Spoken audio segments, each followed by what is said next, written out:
JD talking sports. Michigan just sent me something really, really, really cool.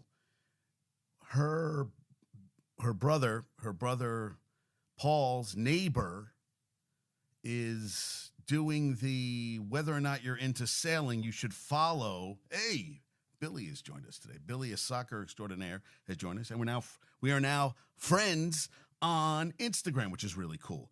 So whether or not you're into sailing, you should follow Cole Brower and her global solo. What's up there, Josh? Global solo challenge race around the world. When she finishes about the first week in March, she will be the first American woman to sail around the world about 28,000 miles. She is the most inspiring person I have seen in a long time. This is an incredibly tough race. She doesn't stop.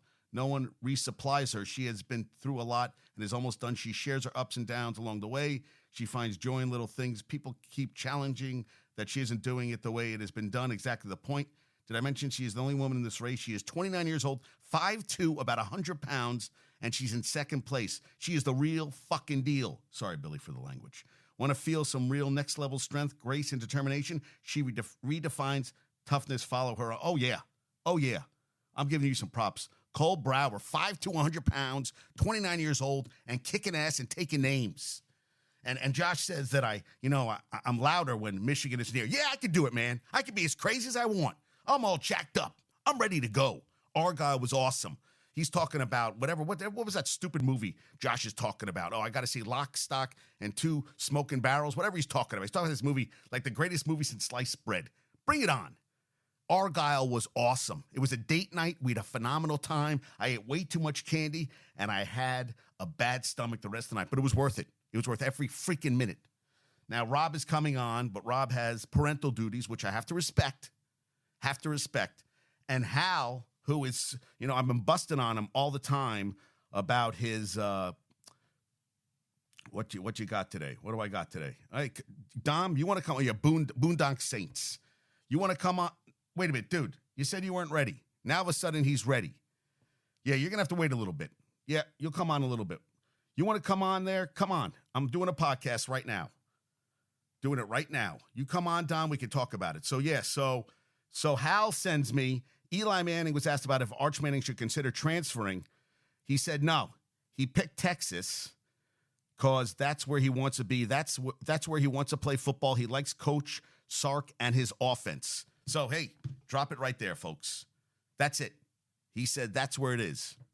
That's where he wants to be. So I said, let it be. Let it be. Did you see last night, Ottawa, the guy takes a slap shot, empty netter in front of the net, and then he gets clotheslined by Toronto, which I would have done because I would have been like, are you fucking kidding me, dude? Are you kidding me? Doing a slap shot, empty net goal. Yeah, I would have railed him too. And they had a little Donnybrook after that, which was phenomenal. Phenomenal. And then Josh is getting on. We're talking about superstars, which I'll get into with Rob. But Curry is a superstar. Last night, it was awesome watching Bradley Beal. It's Bradley Beal, right?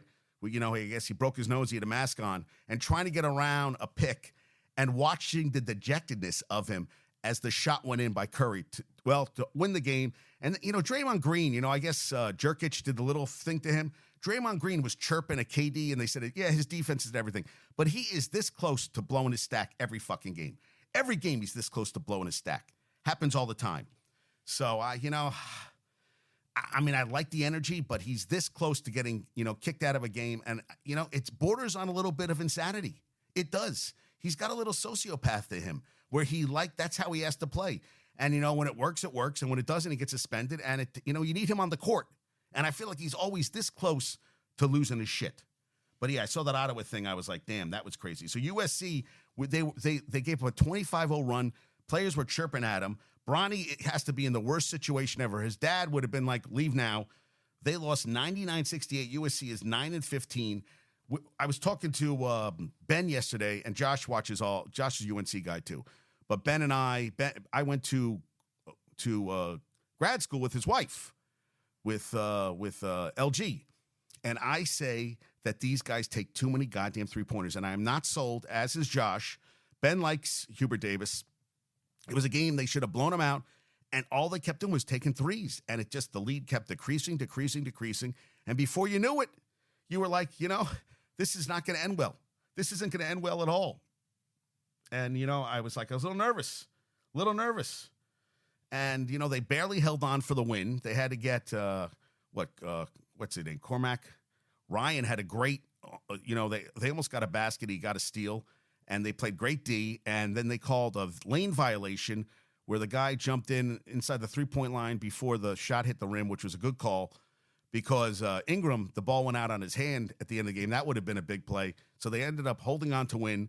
They had lost 2 of their last 3. They got the big win. And next they're playing, I think, Cuse on Tuesday. And, yeah, they give me an ulcer. They give me an ulcer and I just think the three-pointer, and then Ben sent me an article that, they fall in love with the three. And I think a lot of these teams do. You don't have to shoot a three. Take the best shot. RJ Davis takes bad shots sometimes. And they had the game in command, and then it just got ugly and uglier, man. I mean, I just was like, come on, guys, change the program. Rob doesn't think the Cavs are a problem. Well, the Cavs are going to be a problem if they get the higher seed and they knock the Knicks back. They won 17 and 18. During that time, no one's won more than 14. They've won, it's 8 in a row, 9 in a row? I think it's 9. They're 35 and 16. The Knicks lost 2 in a row. I'm sorry, Taj Gibson is not a center. Guy should not be playing. You should be playing big minutes. And he runs all these guys into the ground. And we're going to talk about it. He thinks that Brunson is a superstar. You can't be a superstar in 1 year, a year and a half, 2 years. And you win one playoff round, you're not a superstar. I'm sorry. You can't put these guys into superstar status. We just keep throwing these guys in. He's a very good player. I need more. I need a playoff run. Then we'll put him in the conversation. He hasn't got there yet. But Rob will have his time to say that piece. But they are playing phenomenal basketball, the Cavs. We're going to talk about the sixth man. He brought up the sixth man, so I did some research on that. Golden State 6-1 in their last 7. And Curry had his 5th 2-game span of making 10-plus three-pointers. James Harden's done it once. He also, in the final 10 seconds, in the fourth quarter of a game, in the fourth, either a game-tying or go-ahead field goal, he had his fourth time he's had a game-tying or go-ahead field goal in the final 10 seconds, most of the NBA. And Kyle Lowry's going back home to Philly. Rob does not think they're going to win a championship. I'm like, how are we talking about it winning a championship when we haven't even got to the All-Star break? And he sent me something that they have the best 52 games. They have the best field. I got to look up that one too. He's going on his field goal percentage. Yeah, and Hardenstein, they said let him sit until the All-Star break. I totally agree on that front. So have I said everything I really wanted to say? Wait, I had some other stuff on here? Yeah. I talked about. Oh, and I have the picture up on Instagram. So the Hurricanes honored the Whalers, and I loved that. Look at that. And the headband. Not even just the uniform, the freaking headband. The headband rocks. I love the headband. It's phenomenal. It's beautiful.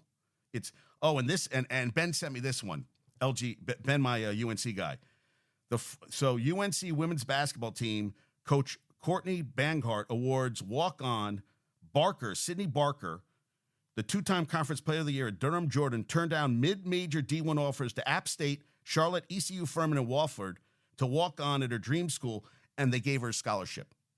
And yet they were going crazy. It was beautiful to watch. I mean, it was just like gorgeous.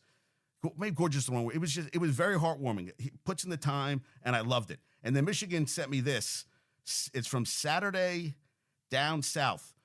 The dump, Ohio State reminds me so much of the LIV golf tour. Not quite the best, but will pay you crazy money to come play there. Exactly.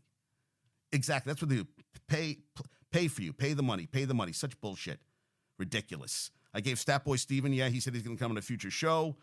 And Hubert Davis says, it's not about X's and O's. There's nothing from a basketball standpoint we could talk about until the energy and effort and enthusiasm rises. Dude, you got to talk about X's and O's too. Why are you letting these guys shoot so many goddamn three-pointers? All right. Have I said, and I have a really good trivia question today for Rob. So Josh, you're going to be upset. We're going to switch, but that's okay. And let me make the switch. I'll bring everything back up, and then we will get started again, all right? I'll be back soon. Adios. Talk to you soon.